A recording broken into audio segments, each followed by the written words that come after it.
Chapter 21. They had made it 5 blocks, which was 4 blocks farther than Han had thought they would get, when the whole thing started to unravel. Han, Lando murmured as the three of them hurried across a busy street with a crowd of other pedestrians. That security land speeder there to the left just slowed down. I know, Han said grimly, peering around the edge of his scholar's hood. Near as he could tell through the curved windows, there were 2 men in the vehicle. Alert young men by the looks of them, undoubtedly armed to the teeth. That's what? The third one that's taken an interest in us? About that, Lando sighed. Where's Luke and his Jedi tricks when you need them? Luke or Leia, Han added, wishing mightily now that he hadn't argued so successfully against her coming on this trip. They might well have been spotted a lot sooner, but at least when they would have a Jedi on their side. He's turning back around. They're on us, all right. Well, don't give up just yet, Lando said, glancing around. You still have official standing with the New Republic. We may be able to talk our way out of it, especially if they know how Leia reacts when one of her family gets in trouble. You mean like one of the kids gets kidnapped or her husband gets beaten to a pulp or something? Han growled, feeling his face warm. I didn't mean it that way, Lando protested. Thanks anyway, Han said, looking around for inspiration. His gaze fell on a tap cafe across the street with a large sign reading Sabacc Tournament Today, prominently displayed in the privacy glazed window. Over there. He nudged Lando in the tap cafe's direction. You have your slug thrower, right? Uh, yes, Lando said cautiously. What exactly have you got in mind? What's that one thing security types can't ever resist? Han asked. Especially young, cocky ones. I don't know, Lando said humorlessly. Working prisoners over? Han shook his head. A good commotion, he said, nodding towards the tap cafe. You take Lobot into the middle of the place and clear it out. I'll handle the rest. Right. Good luck.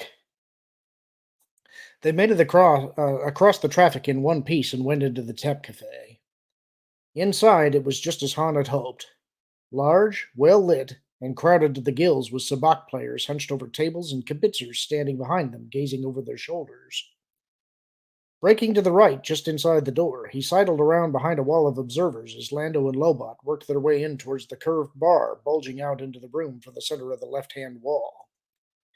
By the time they reached it, Han had managed to work his way out of his scholar's robe. Kicking it back out of the way against the wall, he rubbed the sweat off his palms and waited for Lando to make his move. He didn't have to wait very long. All right, that's it, Lando abruptly bellowed, his voice cutting through the low murmur of background conversation like a lightsaber through a block of ice. All heads turned towards the bar, and jerked back in shock and fright as the slug thrower blew a gaping hole in the ceiling. We'll settle this right here and now, you mangy quackbrain, Lando shouted over the echoing thundercrack and a handful of gasping shrieks. Everybody else, out! It was as unclear to Han as it was to everyone else just who the mangy crockbrain was that Lando was referring to. But if the sudden panic exodus from the room was any indication, no one seemed eager to accept the title. Drinks, cards, and dignity completely forgotten, the whole crowd made a concerted dash for the door. Han let about half of them get past him. Then, shoving his way into the stream, he squeezed through the door and out into the street. He'd been right about the 2 security men. Their quiet surveillance totally abandoned, they were pushing their way upstream against the crowd towards the sound of the slug thrower shots, their blasters drawn and ready. Elbowing his way crosswise against the flow, Han angled towards them. Concentrating on the tap cafe, the first one shoved past Han without a single glance. Han waited until the second was just passing him. Then, grabbing the kid's gun hand, he swiveled on one heel and drove his elbow hard into the other's stomach. The air went out of him in a loud, agonized whoosh that clearly announced he was out of the fight. Unfortunately, the sound also clearly announced trouble to his partner. Even as Han wrenched the blaster from his victim's limp hand, the other security man, still enmeshed by the crowd, turned to see what had happened. The kid was certainly young and agile enough.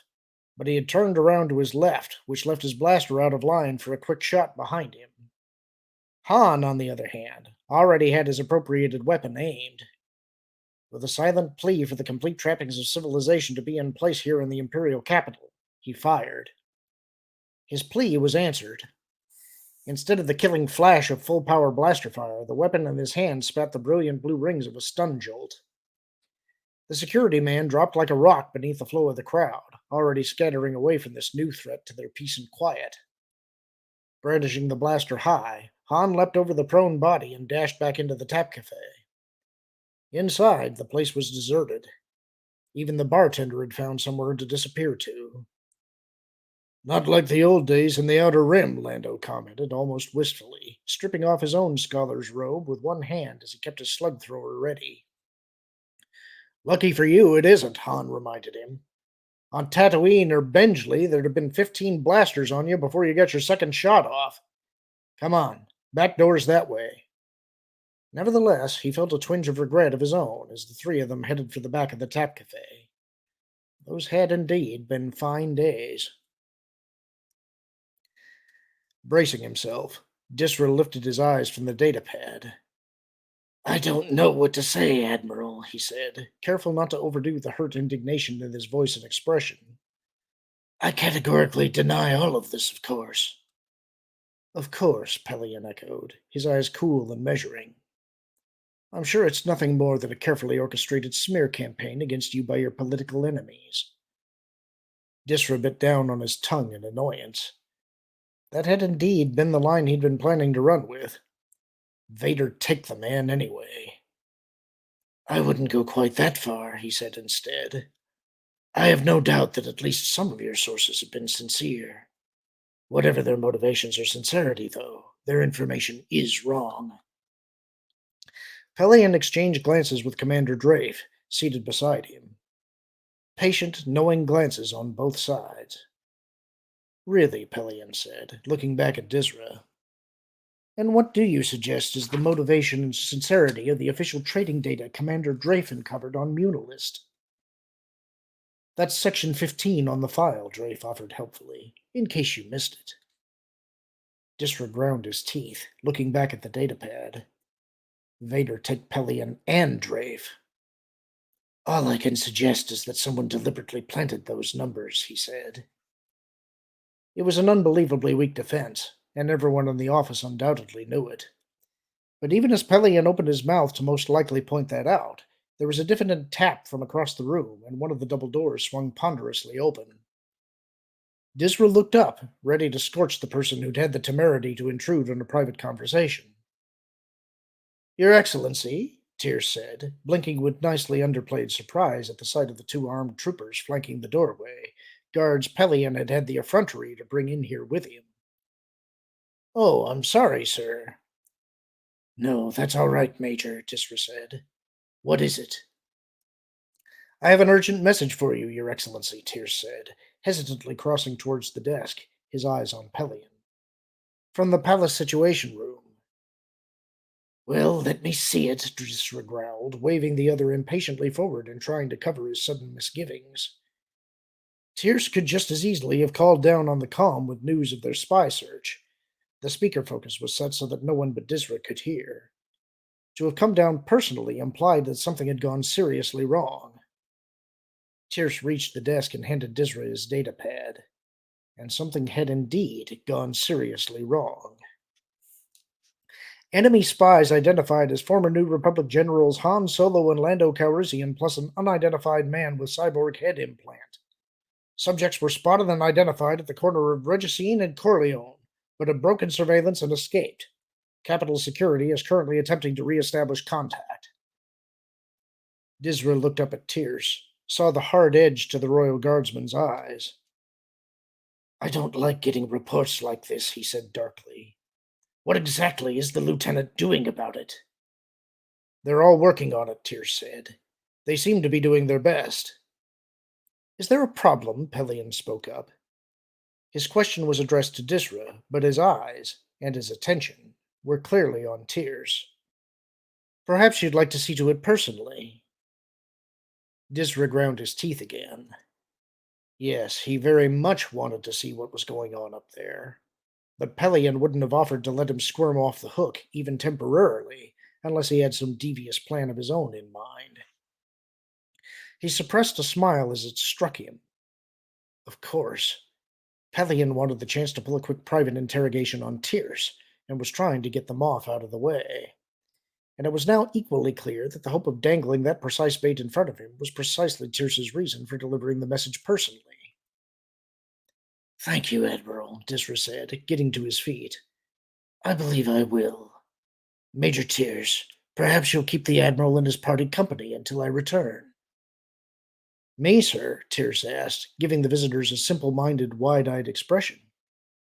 "Why, certainly, sir, if the Admiral doesn't mind."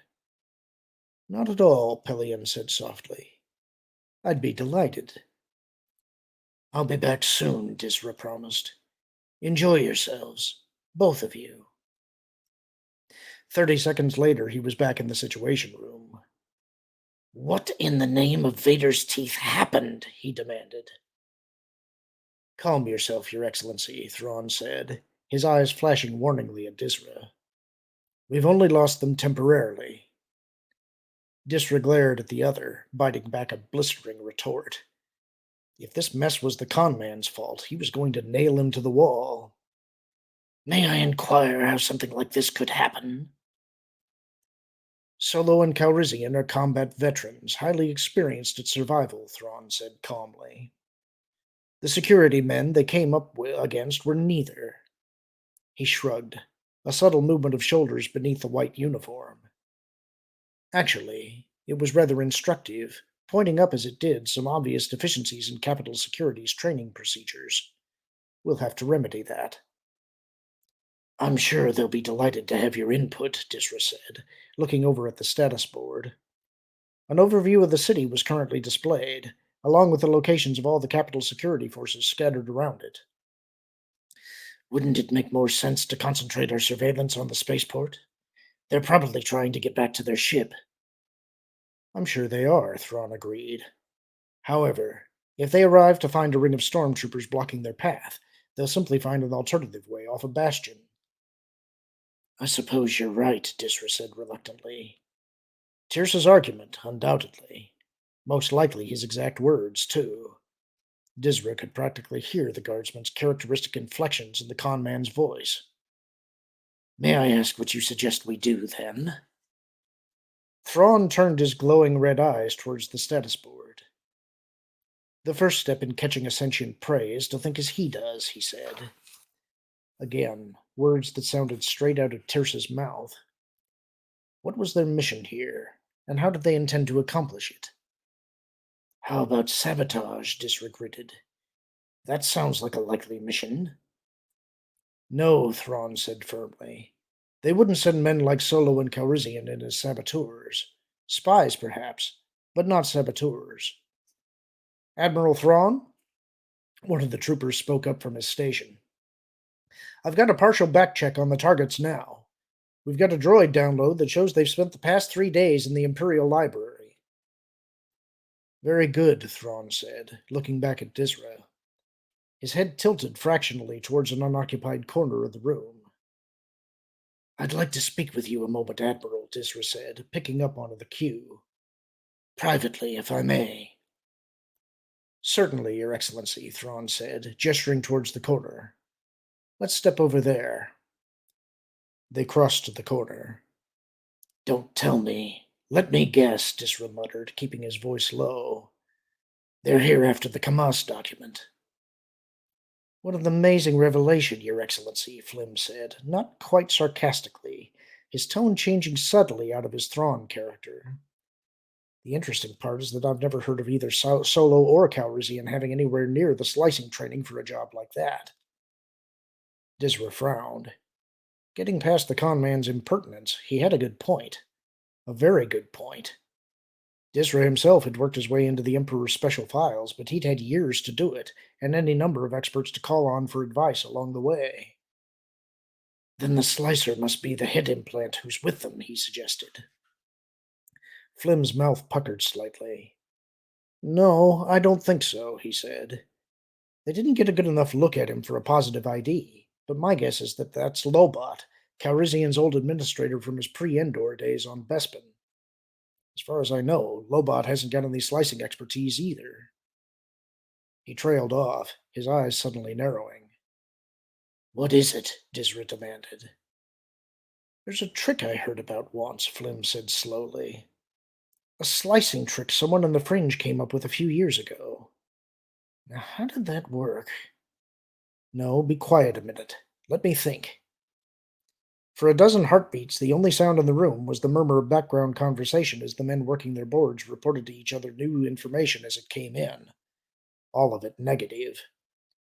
Disra took deep breaths, concentrating on keeping a firm leash on his impatience. There were enemy spies loose in his city. And abruptly, Flim's eyes focused on him again. "Verpines," he said with a note of triumph in his tone. That was it. Verpines. He took a half step past Disra. "Lieutenant, start a wide-spectrum comm frequency scan," he ordered, his voice suddenly that of Thrawn again. "Concentrate on Verpine biocom frequencies." The lieutenant's eyebrows didn't even lift. "Yes, sir," he said briskly, setting to work. "Wait a second," Disra said, almost grabbing at Flim's sleeve and remembering just in time that that would be out of character. "Verpine biocom frequencies?" "It's really an impressively cute trick," Flim said, dropping his voice again to a level where only Disra could hear. "You have a Verpine slicer sitting off in a hole somewhere, while a runner with an implant tuned to his personal biocom frequency goes to the system you want to slice. With the data flow the implant can handle, the whole thing acts almost like a telepathic link. The Verpine sees through the implant's eyes and works the slicing on his own computer board, and the runner's fingers mimic his on the real system." "He turns him into a puppet, in other words," Disra bit out, his stomach twisting with distaste. For an alien to play a human being that way, even an implant who was no longer really a human, was a vileness that bordered on the obscene. "Basically," Flim agreed casually. "Like I said, a real cute trick." "I'll take your word for it," Disra growled. Naturally, to a con man mired in the Fringe himself, such obscenities were probably just a commonplace way of life. "So what if they've shut the link down?" Flim shrugged, the same Thrawn-like gesture he'd used earlier. Out of earshot of the other troopers, he was still cagey enough to stay visually within his role. "Then we crump out, and we'll have to try something else." Disra looked over at the status board. "What if we tried broadcasting on those biocom frequencies?" he asked. "Maybe tell the Verpine to start up the repulsor lists or something. That would at least smoke out their ship for us." "We'd have to know how to encode a message into Verpine," Flim said doubtfully. "I doubt we could find someone who could do it fast enough." "Couldn't a protocol droid handle the translation?" "Not without a special module," Flim told him. "Off-the-floor models don't usually come equipped to translate Verpine. Not enough call for it." He stroked his lower lip thoughtfully. "On the other hand, if Lobot's still got the link open from his end, we might be able to pick up a resonance echo if we hit the right frequency. That was something we used to have to worry about with our comlinks when we were running against some of the more sophisticated planetary patrol groups. If we can get a receiver close enough, and if we're lucky, we might be able to locate them." Disra felt his lip twist. "An awful lot of ifs in there."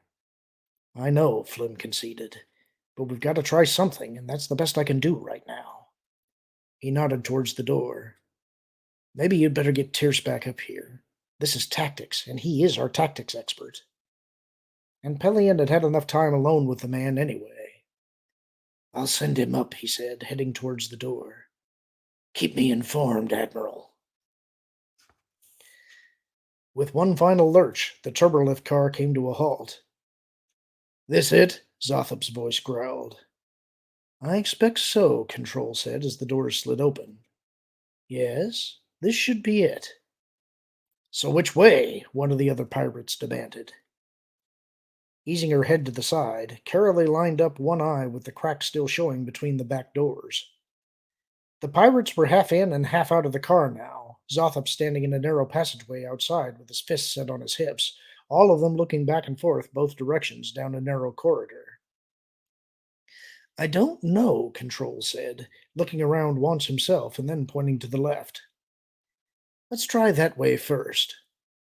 Okay, Zothup said. Grinner, lock down the car. We don't want anyone coming up behind us.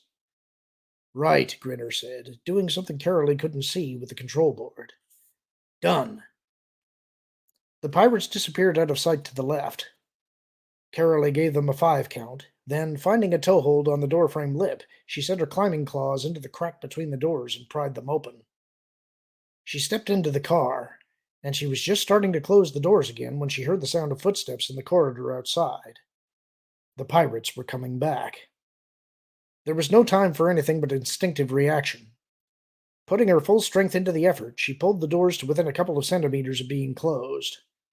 They hung up there, but there was no time for her to try to free them. Crossing the car in 2 quick strides, she squeezed herself as invisibly as she could into the front left-hand corner. Just in time. Even as she pressed her climbing claws firmly against the car walls to avoid the telltale clink of metal on metal should they accidentally brush together, the footsteps reached her.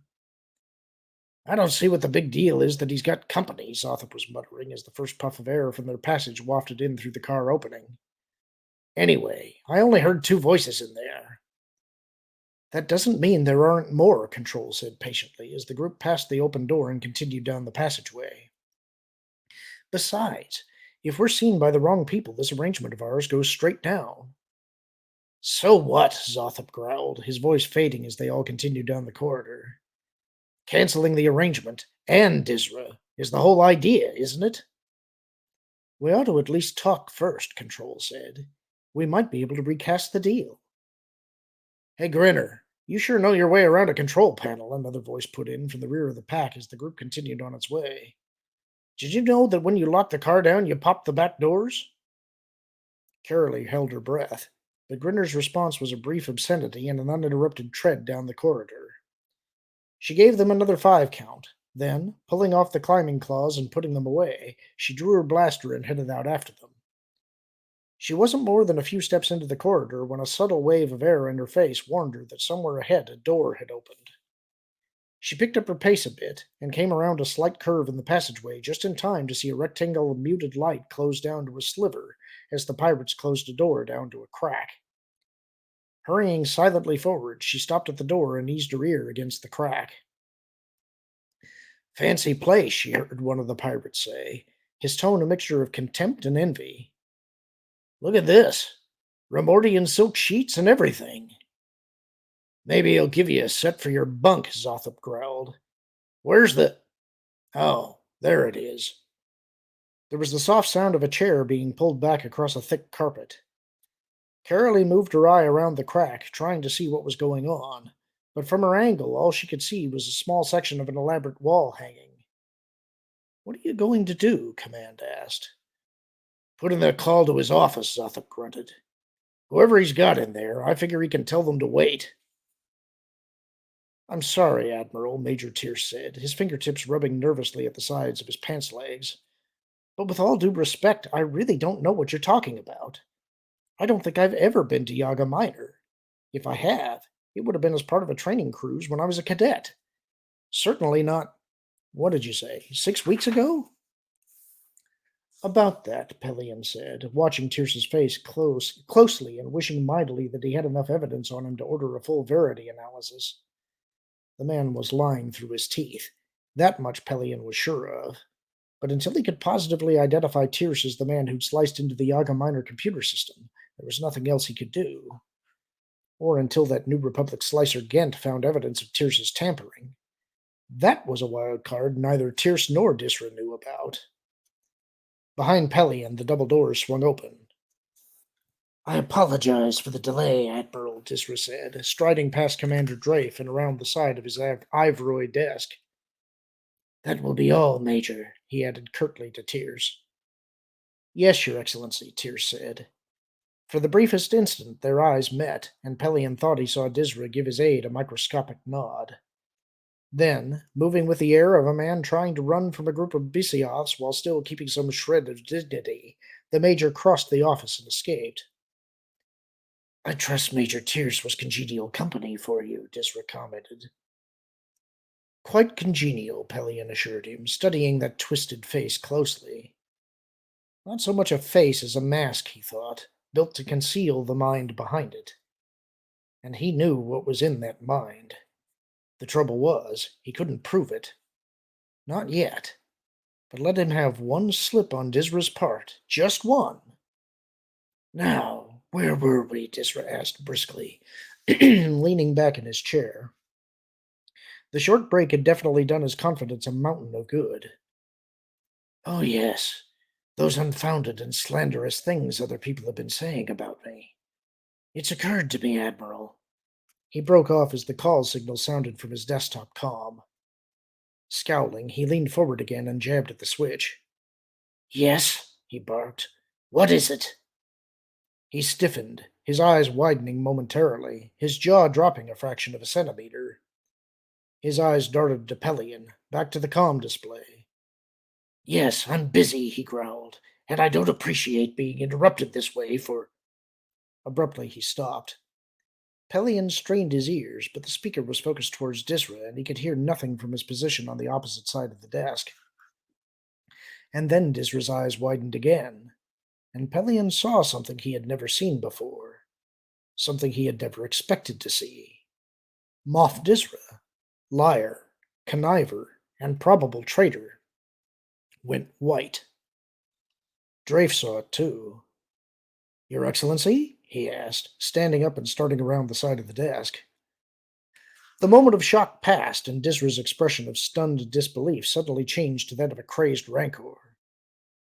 Back! He snarled at Drafe, his hands slashing at him as if trying to ward away a dangerous animal. I'm all right. Just stay back.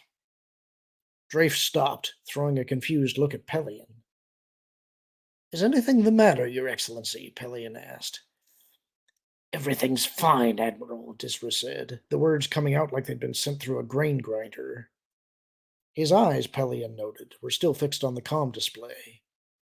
If you'll excuse me again, there's another matter I need to attend to right away.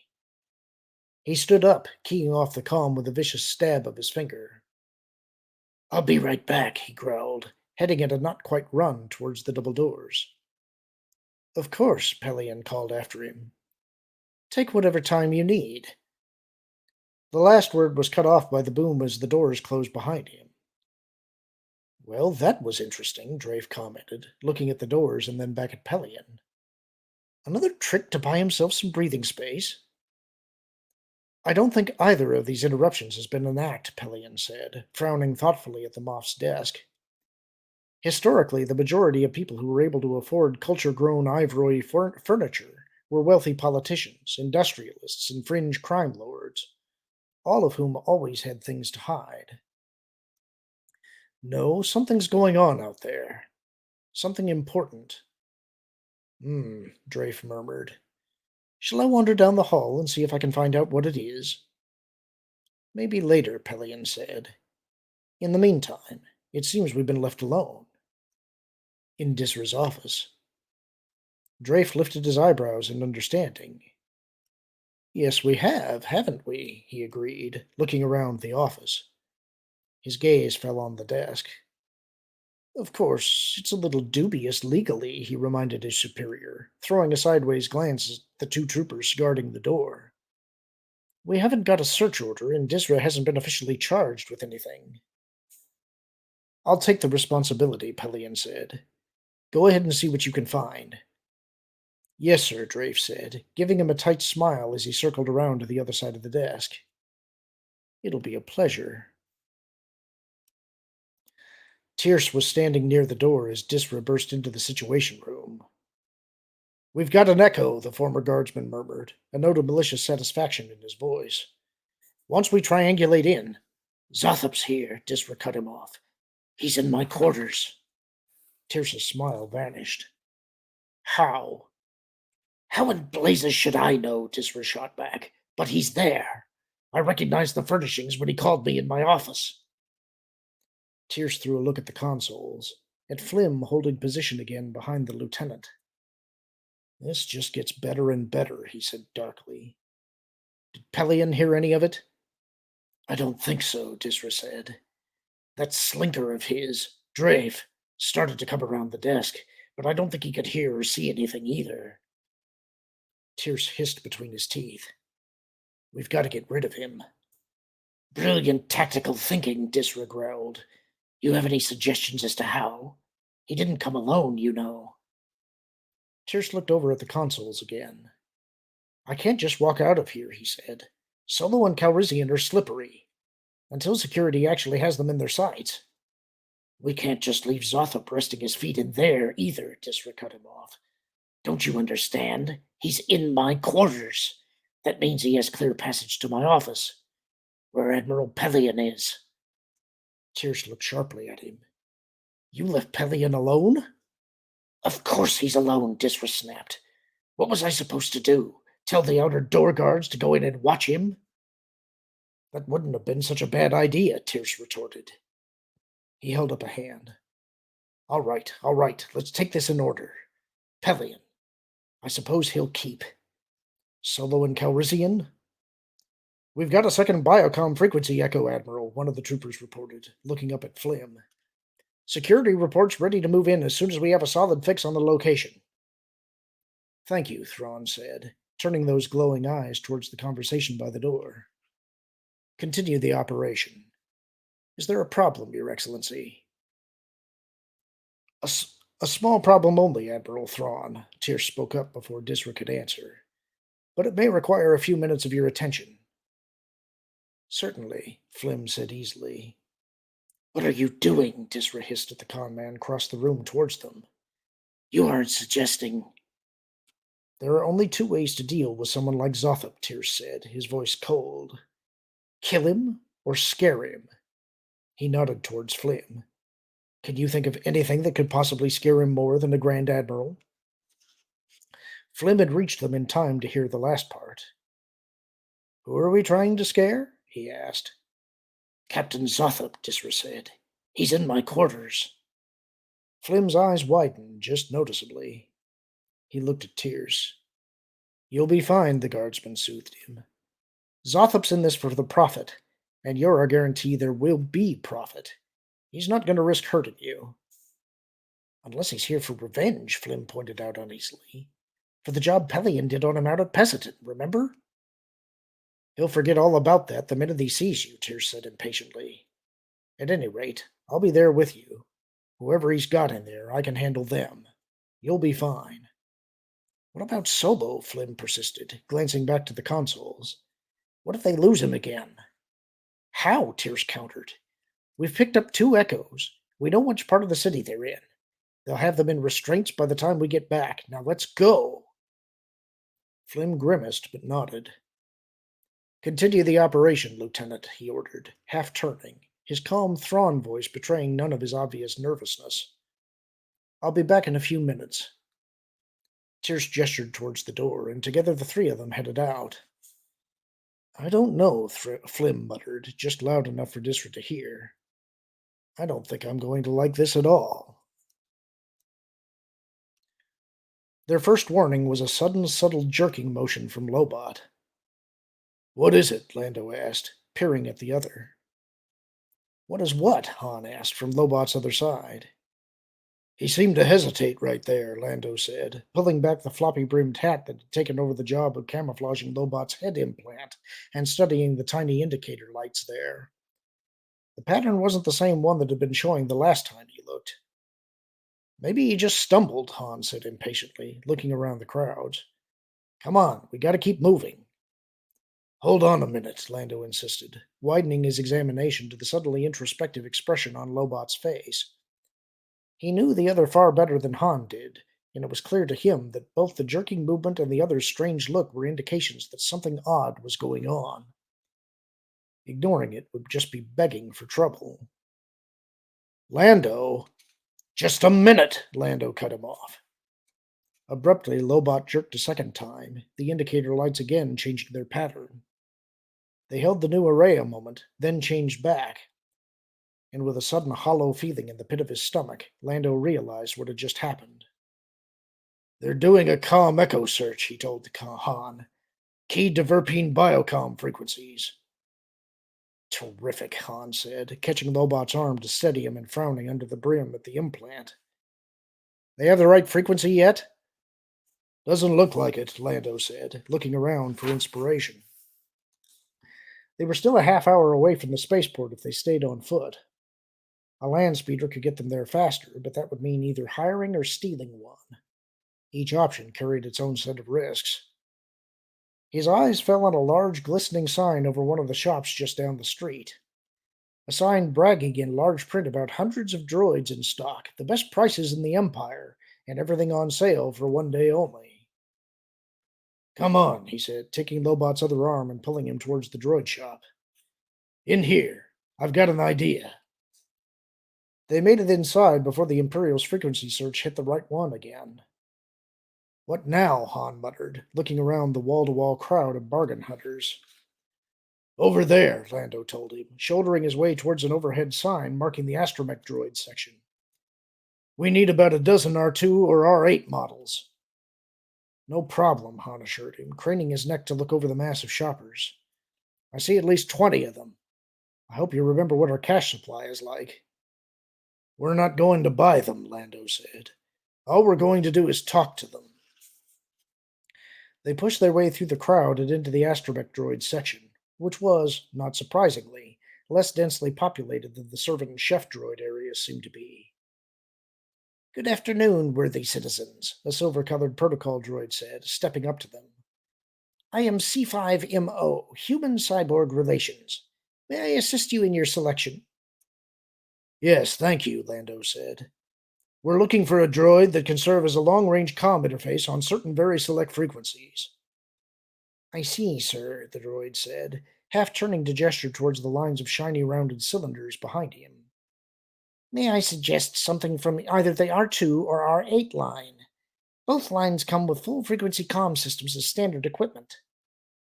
Sounds good, Lando said, stepping toward the line of R8. Do you mind if I give them a little test? Of course not, sir, the protocol droid said. Feel free to administer any test you choose. Thank you. Lando gestured to the first R8. You, first in line. I'd like you to transmit a multitonal signal on the following frequency. He rattled off the number. Next one. I'd like you to do different tones on a different frequency. He supplied the number. Just a moment, sir, the protocol droid interrupted, sounding distressed.